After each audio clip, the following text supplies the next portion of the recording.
pagi, salam sejahtera untuk kita semua. Tabipun ngamipun. Perkenalkan, nama saya Kisi Saputri dari SD Negeri 5 Mataram Ilir, Kecamatan Seputi, Surabaya, Kabupaten Lampung Tengah. Saya adalah calon guru penggerak angkatan 11 tahun 2024. Di sini saya akan melaksanakan tugas demonstrasi kontekstual modul 3.1 dengan Bapak Doni Darmawan SPD MPD, yaitu Kepala Sekolah dari SD Negeri 5 Mataram Ilir. Selamat pagi Pak Doni. Selamat pagi Bu Desi. Gimana kabarnya Pak Doni? Alhamdulillah sehat. Lancar ya Pak Doni semuanya? Iya, alhamdulillah lancar. Bu Desi sehat ya? Alhamdulillah sehat juga Pak.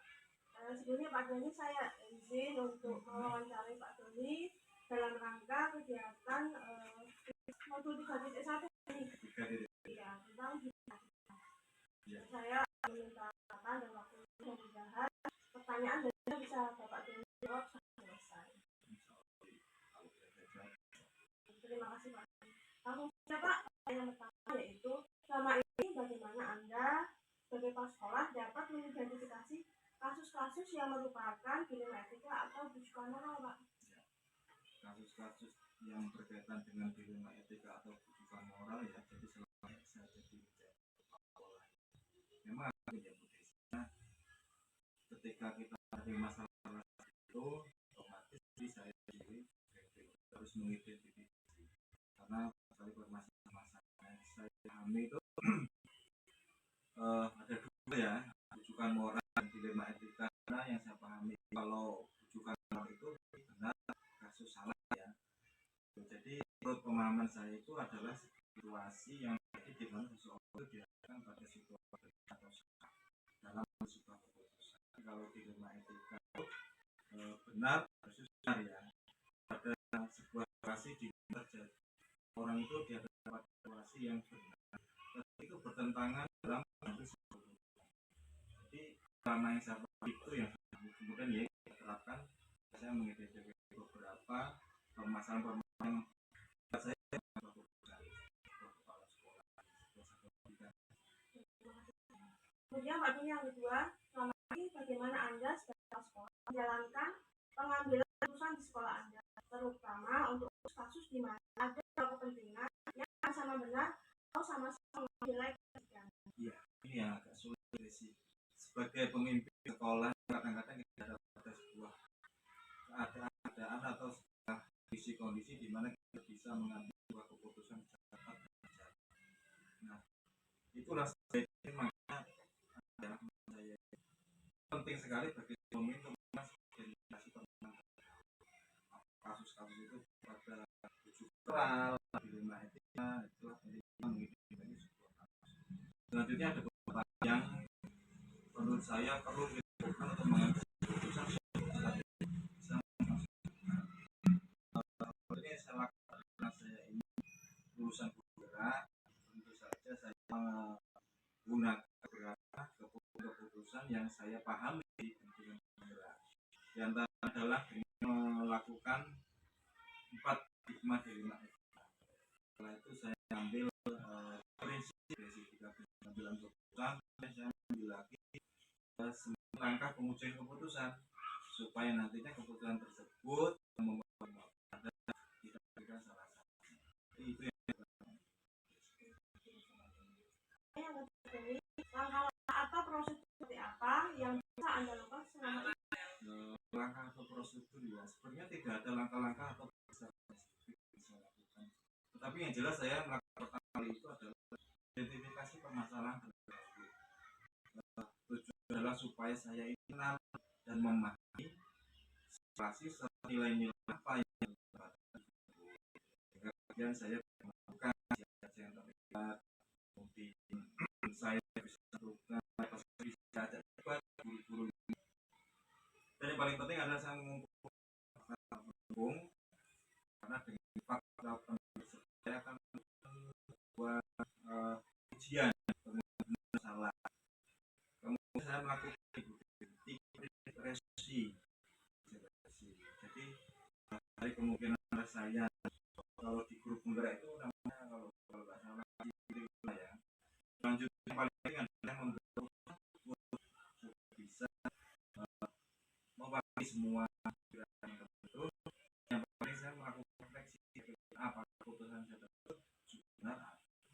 Kalau memang belum, kemudian langkah apa yang saya selanjutnya? Ya, yang kedua, apa yang selama ini sudah sekolah membuat efektif dalam mengambil keputusan pada kasus pidana aktif? Saya yang efektif. Menurut saya ketika kita berhadapan dengan mereka itu yang paling penting ada 3 prinsip solusi. Ini berbasis akhir, dia berorientasi pada aturan yang benar, yang paling penting,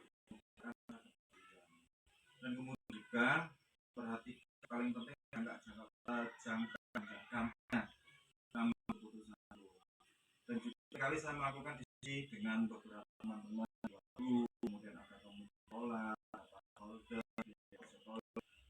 supaya kasus-kasus permasalahan-permasalahan mereka mengetahui dan mereka pahami situasi dan kondisi yang ada di sekolah. Sehingga apa yang diputuskan oleh sekolah itu juga sebuah keputusan bersama. Saya anggap itu sebuah langkah efektif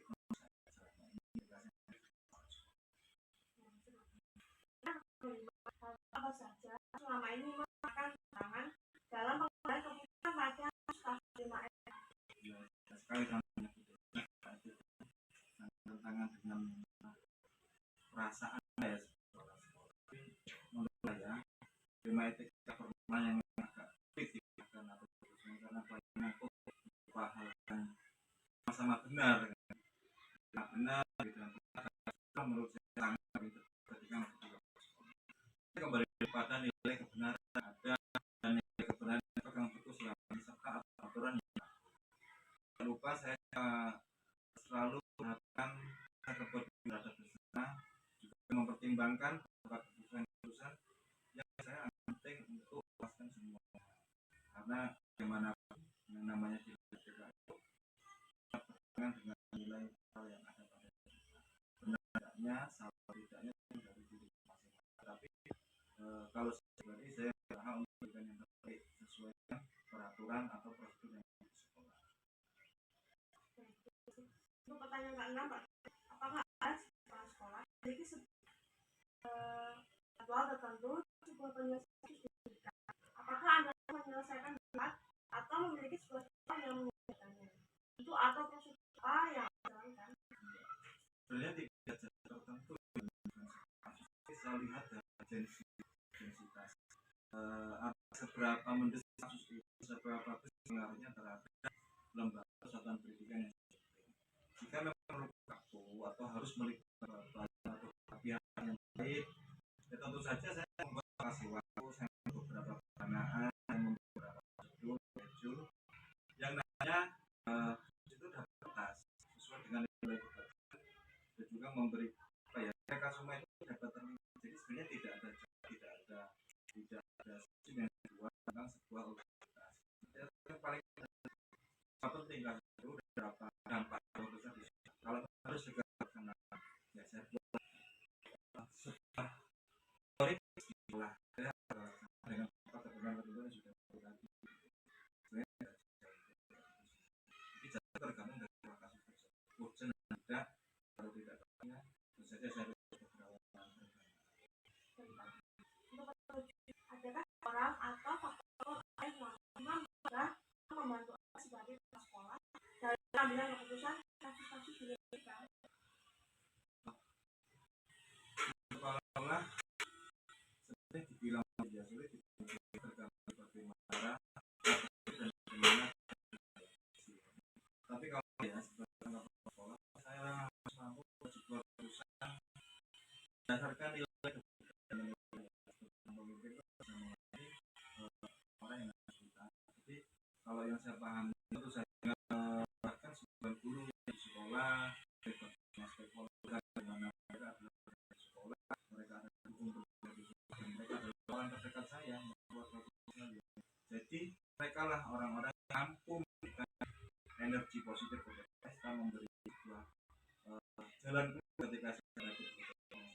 Jadi dengan itu saya anggap penting untuk melakukan beberapa teman-teman baik dari guru, publik, stakeholder supaya mereka dapat mengambil dan sanksi pemikirannya semua aspek yang terjadi di sekolah.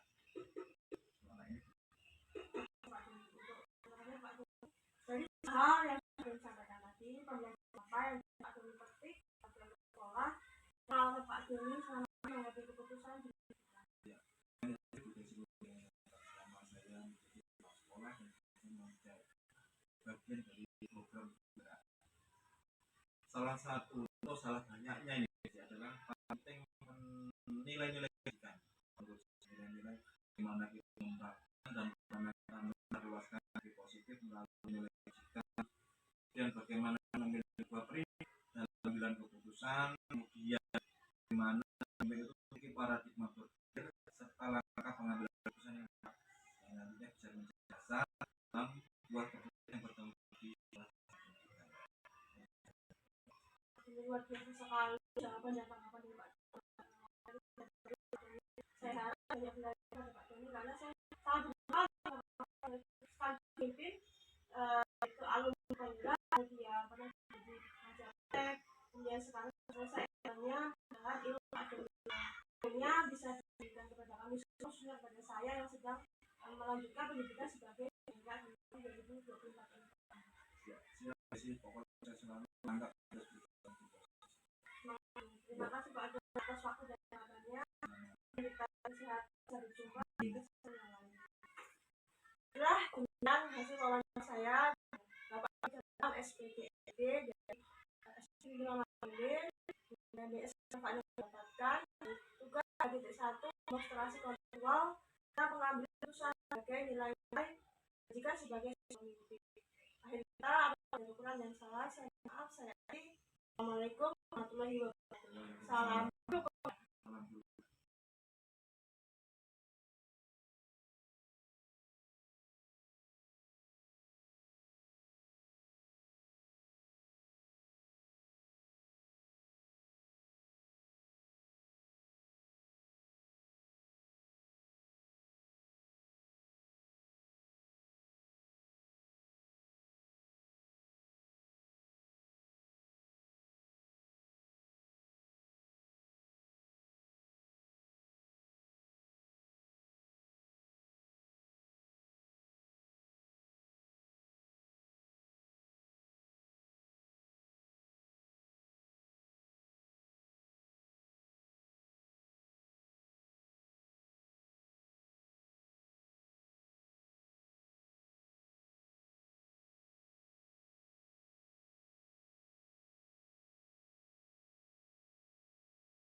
Salam guru penggerak. Perkenalkan, nama saya Desi Saputri, asistasi dari SD Negeri 5 Mandiri, atas keputusan saya Kabupaten Lampung. Saya adalah calon guru penggerak kelas 11 tahun 2024 Kabupaten Lampung. Di sini saya akan melaksanakan tugas konsentrasi kontekstual untuk 3.1 pengambilan keputusan nilai-nilai kebajikan sebagai pemimpin. Di sini saya akan melaksanakan wawancara salah satu kepala di kecamatan Surya, yaitu Pak Arya Sasongpede, kepala pendidikan SD Negeri 2 Senior saya Lampung. Harapan adik sehat kan? Alhamdulillah.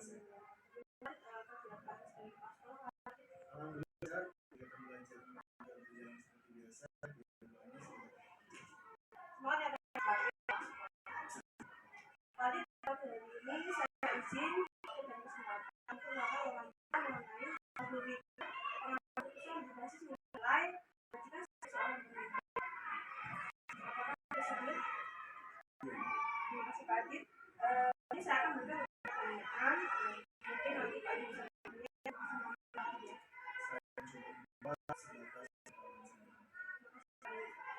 pertama Pak Adit, selama ini bagaimana sebagai sekolah identifikasi kasus yang merupakan etika atau moral?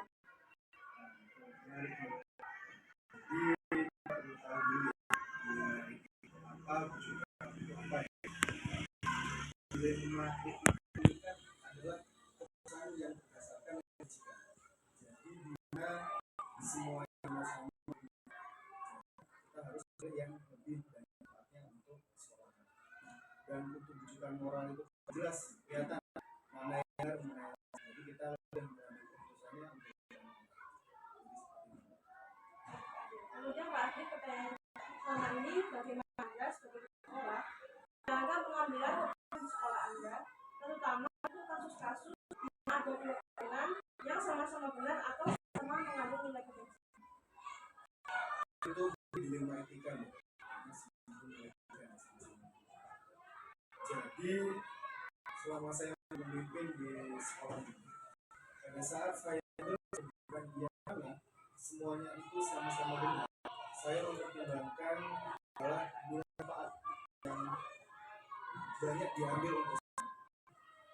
Jadi saya berusaha berkomunikasi dengan semua stakeholder, dewan guru, staf tata usaha, masyarakat sekitar, bagaimana untuk mengambil suatu keputusan di mana keputusan tersebut memiliki hasil yang sama-sama benar.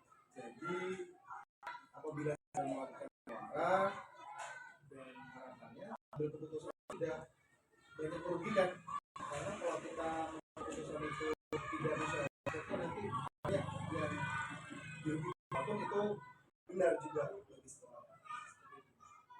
Luar biasa. Kemudian ketika langkah-langkah atau proses seperti apa yang Anda sekolah selama ini?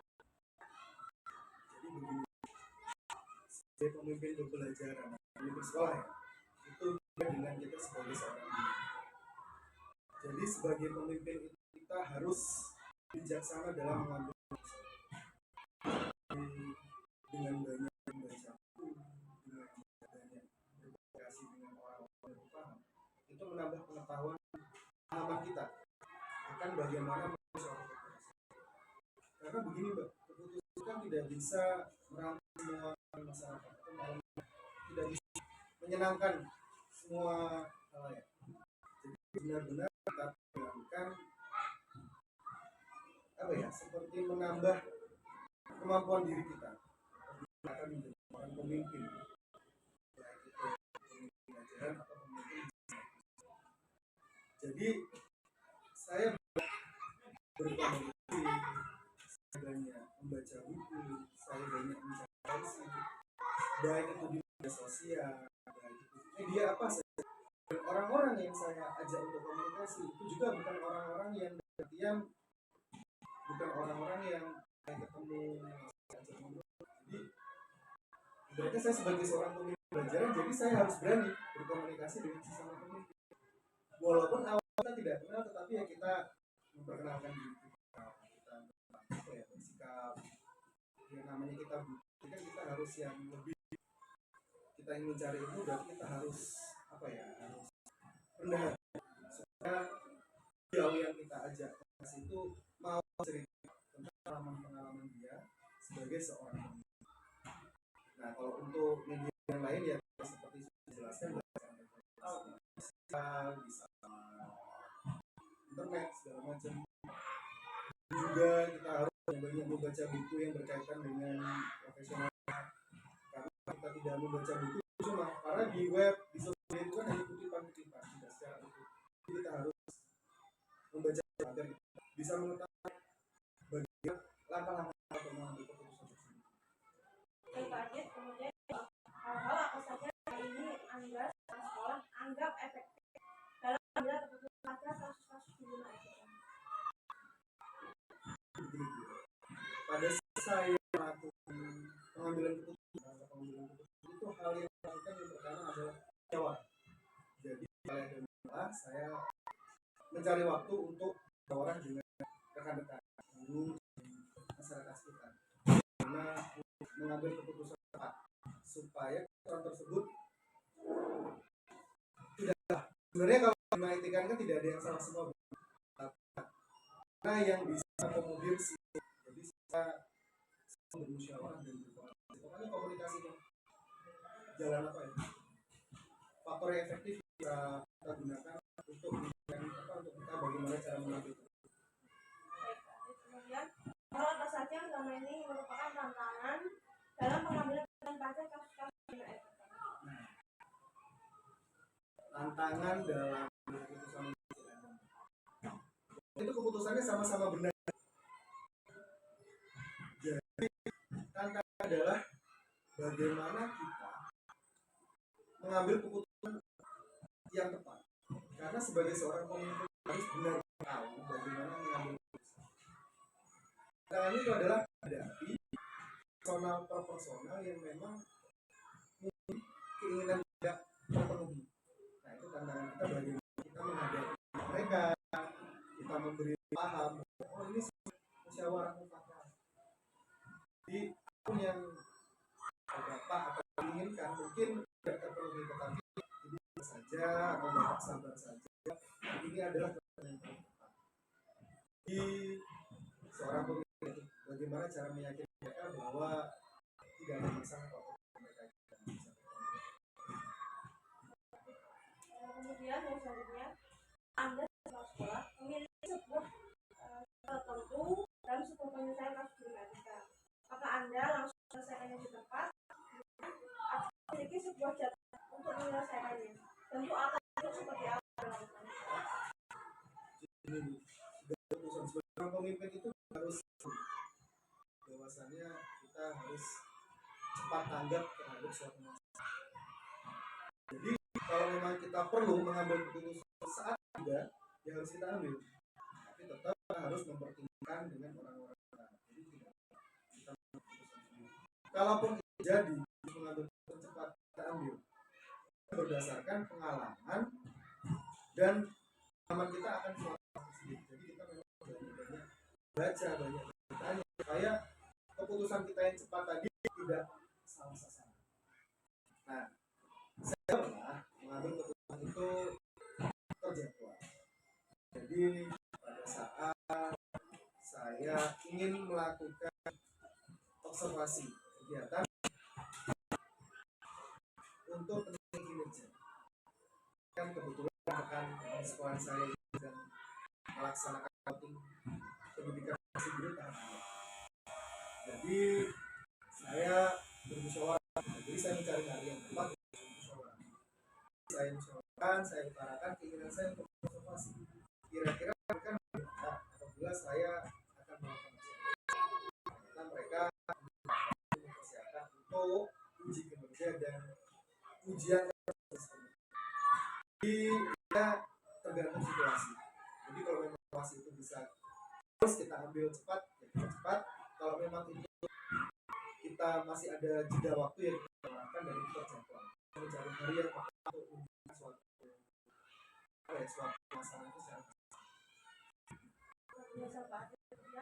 selanjutnya, seseorang atau faktor-faktor apa selama ini mempermudah atau membantu si sekolah dalam mengambil keputusan dalam kasus-kasus di mana ini.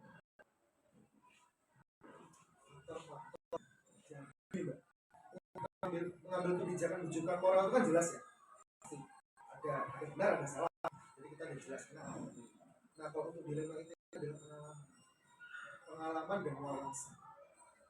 Ini sama-sama tapi azas bermakna itu banyak yang mana kan seperti itu. Jadi kalau kita tidak menambah wawasan dan pengalaman kita, jelas kita akan mengambil yang manfaatnya lebih sedikit. Jadi biasanya saya itu bertanya dengan rekan-rekan yang lebih mengetahui tentang permasalahan yang saya hadapi. Saya itu tadi bersifat rendah hati agar mereka mau menceritakan pengalaman-pengalaman dan cerita-cerita mereka. Jadi mungkin ya orang-orang yang lebih profesional di bidangnya. Seperti saya sebagai seorang pemimpin ya mungkin saya akan komunikasi dengan pemimpin yang lebih senior lagi. Jadi saya banyak mendapat manfaat dari mereka. Dan yang kedua ya itu tadi Pak, memanfaatkan media sosial dan membaca buku. Jadi hal-hal itu yang harus kita gali terus lah supaya kita bisa mengambil suatu keputusan yang saya rasa dilematika ini malah bukan gampang ya, sulit loh. Karena sama-sama benar, jadi kita itu kadang-kadang jadi bimbang kan, ragu. Apalagi kalau jadi pemimpin, Mbak. Jadi benar menurut kita ya benar menurut mereka, belum tentu benar menurut mereka yang lain kan kayak gitu. Jadi seorang pemimpin harus bijaksana dan memang jadi seorang pemimpin harus menambah pemahaman dan wawasan ya. Sebagai seorang pemimpin itu menarik sih. Jadi kalau kita suka berkomunikasi dan suka membaca ya insya Allah kita akan lebih mudah untuk mengambil keputusan walaupun itu dilema etika ini ya yang sulit sekali.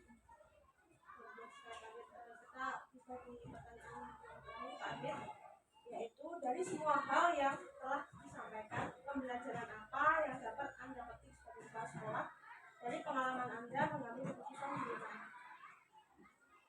Ternyata begini Bu, pelajaran yang saya ambil dari pengambilan keputusan itu adalah bagaimana menjadi seseorang yang bijaksana. Karena saya sadar saya masih muda, mungkin ego itu masih tinggi-tingginya, dan ketemu dengan rekan-rekan yang sama-sama muda itu biasanya sering terjadi benturan-benturan, bukan benturan fisik ya, tapi benturan apa ya, lebih tepatnya benturan pemikiran. Nah dari situ kita harus bijak, karena sebagai seorang pemimpin itu kan tidak mungkin kita memaksakan, walaupun hak untuk mengambil keputusan itu di tangan kepala sekolah, tapi dengan kita berkomunikasi, dengan kita ngobrol, jadi dengan kita musyawarah, jadi sebagai seorang pemimpin itu harus bersikap bijaksana. Itulah hal itulah yang saya ambil dari banyak cerita saya mengambil keputusan itu adalah kita sebagai pemimpin harus bersifat bijaksana, karena bagaimanapun kita ini dianggap lebih tahu walaupun sebenarnya nggak tahu-tahu banget kan, tetapi ya itu sudah menjadi dinamika atau seninya kita sebagai seorang pemimpin di sekolah ataupun yang pemimpin pembelajaran. Begitu sekali jawaban dan tanggapan dari Pak Adit dari pertanyaan yang saya berikan. Mudah-mudahan saya mendapatkan input yang positif dari Pak Adit, bisa menjadikan saya lebih baik lagi, menjadi jauh untuk penggerak yang nantinya bermanfaat bagi pendidikan dan siswa-siswa saya di sekolah. Baik Pak Adit, terima kasih atas waktu dan kesempatannya. Semoga Pak Adit diberikan kesehatan dan kelancaran dan menjalankan tugasnya sebagai seorang pemimpin di SD Negeri 2 Singkaton. Terima kasih. Baik Pak Adit, terima kasih Pak Adit. Tetap semangat ya Pak Adit ya. Harus semangat. Memberikan input positif bagi guru-gurunya di SD. Baiklah, demikian wawancara saya dengan Pak Aditya Hadi Sasongko, Kepala Satuan Pendidikan SD Negeri 2 Singkaton. Mudah-mudahan dari wawancara ini mendapatkan banyak sekali manfaat dan input positif bagi saya dan bagi kita semua sebagai calon guru penggerak di angkatan 11. Terima kasih Pak Adit, mohon maaf apabila ada banyak kesalahan dan kekurangan. Mudah-mudahan kita bisa berjumpa di lain kesempatan. Sama-sama, semoga silaturahmi kita tetap terjaga dan bisa saling berkolaborasi dan bergabung. Terima kasih Pak Adit. Baiklah, saya akhiri. Wassalamualaikum warahmatullahi wabarakatuh. Salam guru penggerak.